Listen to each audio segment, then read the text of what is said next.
I don't know, Dave. I think I may have to speak to him after the game.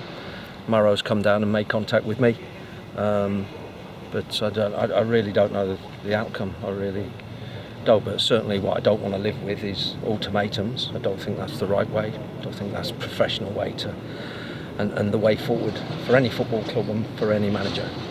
When you say contact was made, what was said? Just that. The president, I don't think he's too happy, but he does want to talk to me, and we'll see where those talks lead us. You wanted a result in a performance. You got the performance, especially in the second half, didn't you? Yeah, I thought that we were the best team tonight. I have to say, if you look at the raw chances that were created, it was us. If you look at the possession, it was us. If you look at the set plays in terms of who was getting corners and putting the opposition under pressure, it was us. And on another day we might have won the game, but still got to be more ruthless in both boxes. Clarke slipped their first goal, and I thought we had ample opportunity to get a second goal. Both penalties. What about that first decision and Clarke's? Yeah, penalty, Dave. No qualms at all. He slipped, and then he's tried to grab the opponent as he slipped. So there were both penalties, in my opinion. After what happened at Wembley, it was big for Chris Dagnall to step up for the spot. Yeah, it was, and I'm pleased for him because he worked tirelessly tonight. A lot of injuries, of course, on the bench. You had few options, didn't you? Yeah, I mean, we had got options, but not for great lengths of time in terms of whether they were carrying an injury or what. But I have to tell you, all the players wanted to play, even though they're not ready. Lloyd James wanted to play. Everybody wanted to play for me tonight.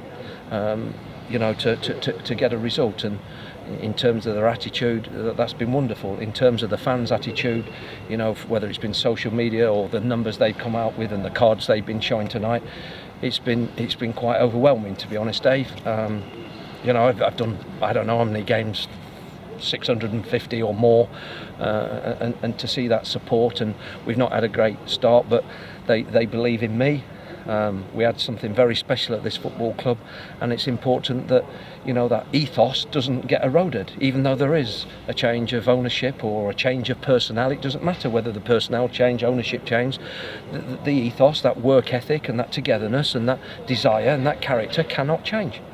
You looked emotional at the end when you went over 300 travelling fans here, and it was an emotional moment then, wasn't it? Well, they were fantastic, weren't they, all night? It was irrelevant, really, what the score was, and they were chanting all night, and it didn't go unnoticed, and of course we appreciated it.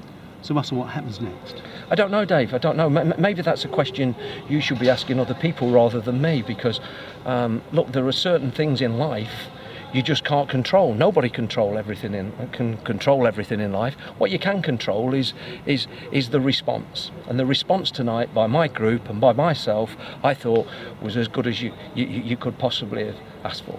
Shall we all agree with that? Thank you. Thank you. Thank you. Leyton, thanks for joining us. Strange circumstances. Any news? No, not as of yet. But as you saw there out on the pitch, I thought the lads really give it everything they got. Like you say, it's strange circumstances.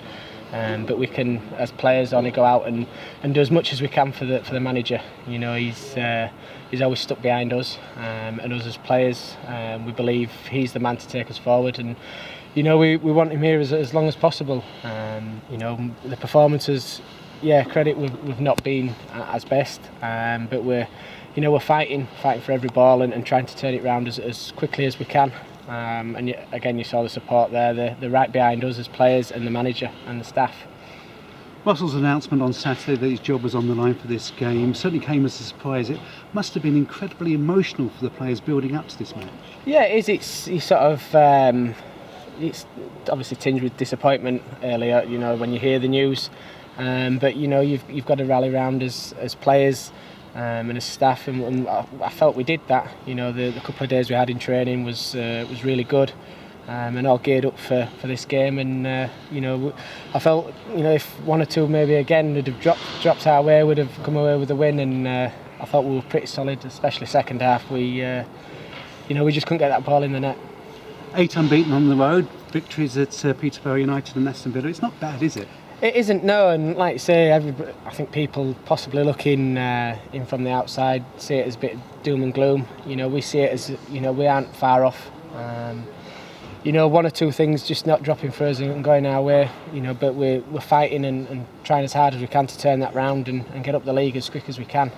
We know the owners wanting success. We do as players, and so do the staff.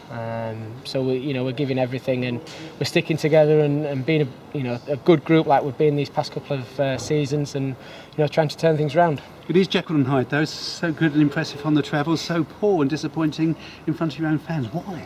If we knew, if we could put a finger on it, we'd definitely sort it out. It's one of them. I don't know. We've got to deal with expectations, I guess. The new players coming in have certainly brought that high expectation for us to do well every game, and we've got to deliver. There's no excuses now. Whether people are taking time to bed in or people aren't fit enough. We can't keep using them excuses. We're into the season now, and we need to be hitting the ground running. And like you say, certainly turning our home form, which was so good these past couple of seasons, into some positive results. We're desperate for that. We're desperate to prove to the fans that we're not just a one season kind of team, and we're looking to push on. As skipper, how have you approached the last couple of days? I've tried to get round possibly one or two. I think the experience we've got in that dressing room, people have been through these situations before. I certainly have at Huddersfield, and there is obviously uncertainty at the moment, but as a group, and if people was at the training ground, you could see the togetherness. There's no divides. There's nobody going off early after training. There's people working hard to prove to the manager that they want in their starting slot. And again today, people have come in and stepped up and really shown the gaffer that we're fighting for him, fighting for this club, and the supporters that have travelled again. Because last season's success was built on stability. There's been so much change, but you're saying the spirit's still the same. Of course, yeah. I mean, the new players have come in and really bought into what we're built up. Really, I feel as if last season was really positive. We had the togetherness, like we always said, and we had a pretty solid team. I think one or two injuries this season early on have certainly set us back. But players coming in, they need to buy into our work ethic, our togetherness, and the attitude to do well. And has fitness been a question and a difficulty? Because obviously you had an extended season, so you had a delayed start to your pre-season. No, we feel as if the fitness coach, who if you don't know him, he's very spot on. With all his work, he's very thorough. He worked out the times to come back, and we feel fine. We had some quality pre-season friendlies, which set us in good stead. It's just not the start that we were all hoping for like last year. I think possibly teams are setting up different to play against us now and realise our threats and counteracting that. So we need to change it up possibly and mix play up. I mean, there was a frank and honest exchange and discussion with the president and Maro and Alexandro. With a plan to go forward, really, which still involves me at this moment in time. But I think communication is going to be key over the coming weeks between us all.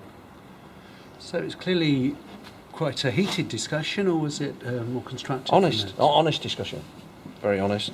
I'm an honest man, Dave. I say what I think and what I believe in. And the president's a passionate man as well. I think he will say what he thinks and believes in. So we have to find that common ground in terms of, the way we go forward. Is this all part of that journey of getting the relationships right and the new sporting director and the new owners? It could be, Dave, but only time will tell, obviously. You must have been impressed by the way in which the players performed for you tonight. Yeah, I hope so. He still sees, as we all do, we're not the finished article. There's still, problems with the team. We're not perfect, but obviously in terms of spirit and energy and desire to go and try and win a football match, I thought were excellent, and that was undeniable, really. So does that ultimatum continue, or do you have a number of weeks? Well, no, I don't. We just we carry on. I carry on in my role, Dave, as it stands. But that's probably a question that you shouldn't be asking me, really. Last season's success was built on the spirit of the squad. It must be so hard to maintain that spirit within the dressing room with the difficulties that you clearly have with the owners. Yeah, well, According to the captain a few minutes ago, who spoke very warmly about the spirit in the spirit. Look, the spirit is good. These are challenging times for me and the group, and life's always going to be full of obstacles, and it's a question of getting over those obstacles and moving forward as a football club. I think we've done so much in the previous times, but this is a new era, and we have to move forward again, with or without me, Dave. Is this a new experience for you in terms of other clubs and where things have gone wrong? Have you ever had an experience? Of course it is. No, of course it is. So it is. It's a complete new learning curve for sure, and you've got to find ways of dealing with it and making it work. So it's onwards here from for the president as well. Yeah, I agree with that. Yeah. Absolutely. And the next game, of course, is away from home, and it's now 8 unbeaten on the Travels. It's Scunthorpe Saturday. Yeah. It's another tough venue to go to, but hopefully, we can go there and get another half decent result, Dave. And you're pleased that you're going to be in charge for Saturday at Blandford Park? Oh, look! I love the football club. I think the fans know that. I've made a lot of sacrifices. My family live a long way from London, but we make it work. It's what I do. It's my job.